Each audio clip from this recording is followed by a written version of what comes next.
This video is brought to you by mywayteaching.com.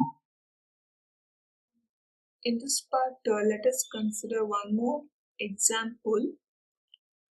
Consider charges Q, Q and minus Q placed at the vertices of an equilateral triangle as shown in the figure. What is the force on each charge? Just consider this figure. So they have given the charges Q and Q2 is also equal to Q, whereas Q3 is equal to minus Q. And the force F1 is equal to F2, which is equal to F, and F3 is equal to root 3 into F. This is all given in the question. See, the forces acting on charge Q at vertex A, due to the charges Q at B and minus Q at C, that is given by F12, isn't it? Along the direction BA. F12 along the direction BA and F13 along the direction AC. So by the parallelogram law, the total force F1 on the charge Q at A is given by, so F1, the total force on the the charge at A is given by F into R1 cap, where R1 cap is a unit vector along BC. Isn't it? The force of attraction or repulsion for each pair of charges, obviously it has the same magnitude, which is given by 1 by 4 pi epsilon naught Q square by L square. That remains the same. So now the total force F2 on charge Q at B is again that is given by F into R2 cap, where R2 cap is a unit vector along AC. So similarly, the total force on charge minus Q at vertex C is given by F3, that is given by 3F n cap, where n cap is a unit vector along the direction bisecting the angle BCA, that is n cap. So it is interesting to see that the sum of the forces on three charges is equal to 0. That is F1 plus F2 plus F3 will be equal to 0.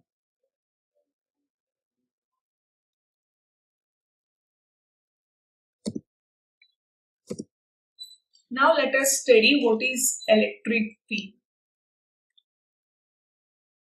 You just consider a point charge Q which is placed in vacuum at the origin O. If you place another point charge Q at point P, one point charge at O and another at charge P, so this OP is equal to R, then that charge Q will exert a force on Q as per Coulomb's law, isn't it? If the charge Q which is placed at R, one Q is placed at O and this Q is placed at P. See, this charge Q is removed which is placed at point P, then what is left? Nothing. Is there nothing? If there is nothing at the point P, then how does the force act when we place the charge Q at P? Okay, in order to answer such questions, there came the concept called field. So according to this, we say that the charge Q, it produces an electric field everywhere in the surrounding. It produces the electric field. When another charge Q is brought at some point P in the field.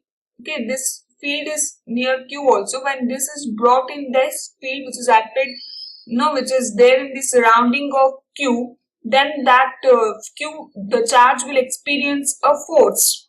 The field there acts on it and it produces a force. So the electric field which is produced by charge Q at a point R is given by, so that electric field is given by epsilon R, which is produced by the charge Q in its surroundings, which is given by 1 by 4 pi epsilon naught Q by R square R cap. So this R cap is a unit vector from the origin to the point R. So this equation specifies the value of electric field for each value of the position vector R.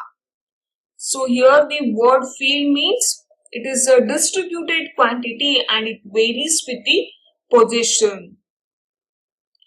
And the effect of charge has been incorporated in the existence of electric field.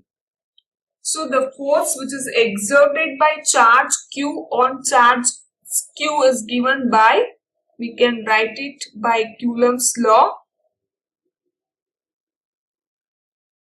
This is the force.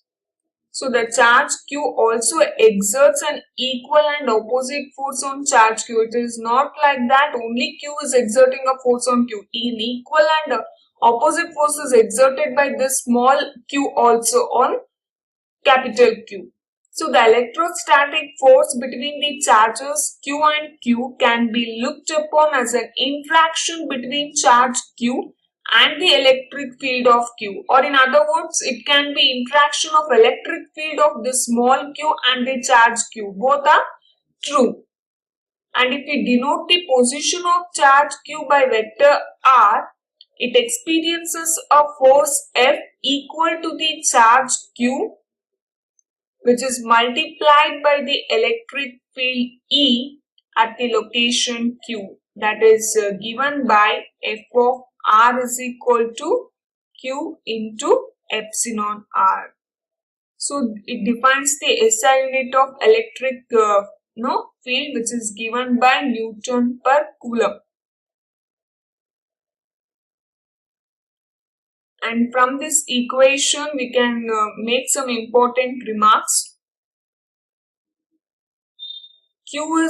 We can infer that if Q is unity, the electric field due to charge Q is numerically equal to the force exerted by it, isn't it, if you take Q as unity?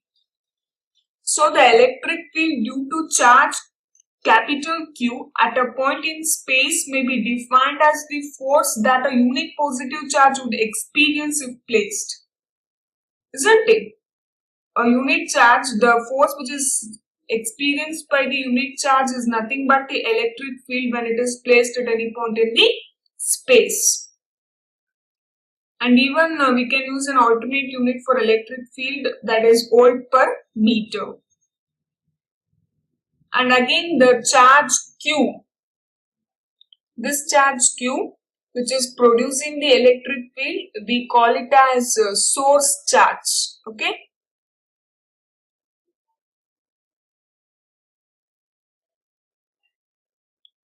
And the charge Q, this one, which tests the effect of source charge, we call it as test charge.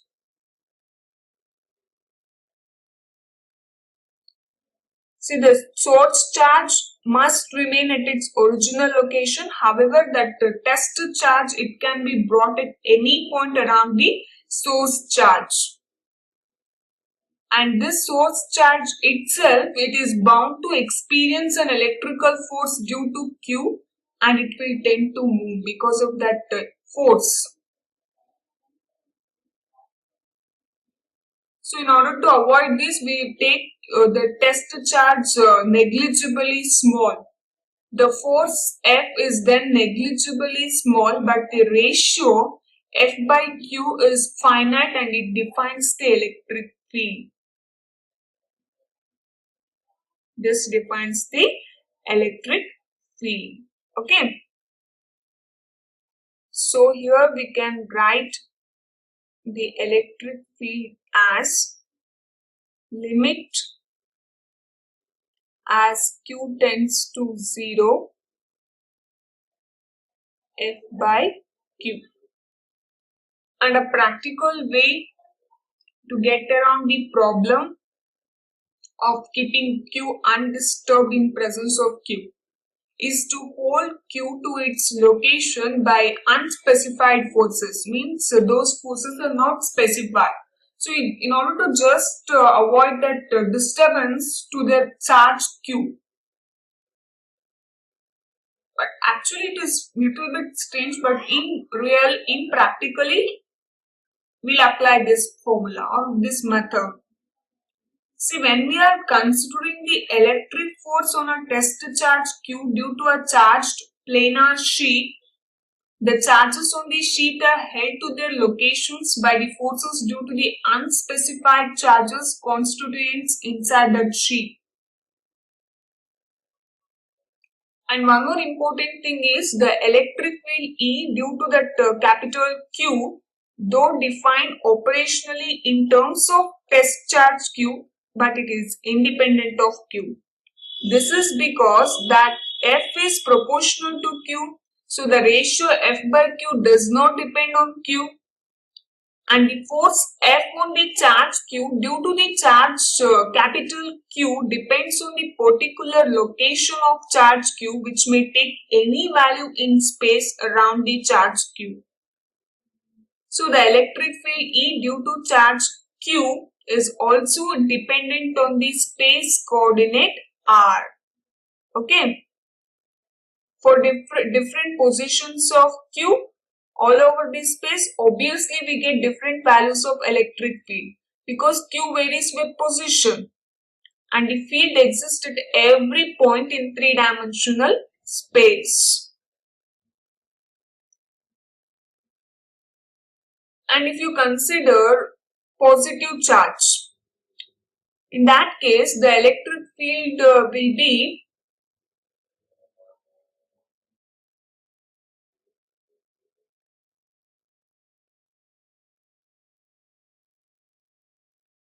directed radially outwards, isn't it?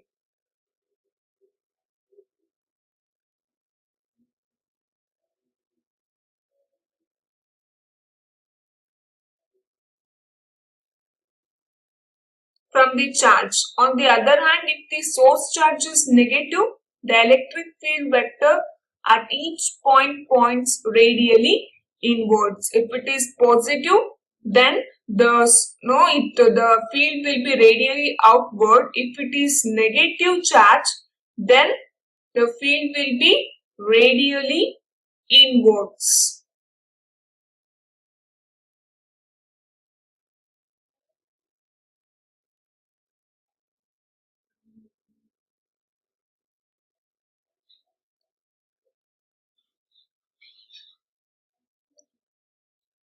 And one more important point is that since the magnitude of the force F on charge Q, magnitude of force F on charge Q due to charge Q depends only on the distance R of the charge Q from charge Q. Of charge Q from charge Q, isn't it? Because this Q varies with distance R. Thus, at equal distance from the charge Q, the magnitude of its electric field E is same, isn't it? And the magnitude of electric field E due to a point charge is thus same on a sphere with the point charge at its center, because if you consider sphere, all the other points will be at equal distance from this point. So in that case, the electric field will remain same in all those positions. So in other words, we can say it has a spherical symmetry. If you consider the case of a sphere, we can say that it has a spherical symmetry because the force F on charge Q due to this Q, it depends only on the factor, that is the distance factor. Because this small q, it varies with the distance, but in case of sphere, that points will be at equal distances from the center. So if the distance is equal, obviously that electric field will remain unaltered in all the points on the sphere, isn't it? Yes. So in that case, we can say that electric field is constant in that particular points over the sphere. We can, in other words, it is called as spherical symmetry.